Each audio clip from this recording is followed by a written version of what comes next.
Buongiorno a tutti e bentornati a Valgrande. Eh sì, l'autunno è effettivamente arrivato e io sto veramente avendo la certezza più assoluta che ormai l'estate è finita e che il verde che l'ha sempre fatta da padrone come colore della nostra azienda viene soppiantato da altri colori. Infatti in questo momento vediamo i toni del marrone, dei bruciati, delle ocra.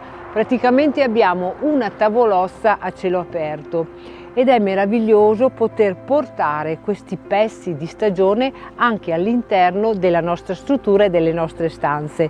Infatti sto raccogliendo dei legnetti che andranno e che metto da parte pronti per attizzare i primi fuochi della nostra stufa.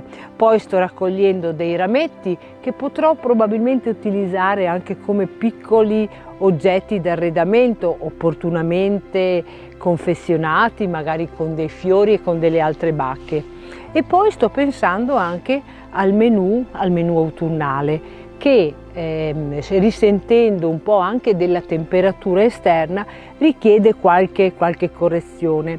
Infatti prossimamente preparerò delle zuppe sempre a base di legumi e verdure di stagione, le paste fatte in casa e via via stiamo introducendo i prodotti classici della stagione autunnale come la zucca oppure i funghi. Però un'altra piccola novità in questo fine settimana sarà rappresentata da qualche piatto con le lumache, che sono prodotti appartenenti alla nostra tradizione e che nel corso degli anni ci vengono richiesti.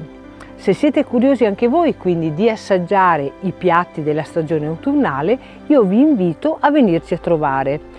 Lo potete fare però sempre rispettando la solita modalità, che è quella della prenotazione. La prenotazione che può avvenire attraverso i contatti che si possono trovare tra le pagine del sito o tra le pagine social. Io per il momento continuo la mia raccolta di legnetti e vi auguro una buona settimana. Ciao!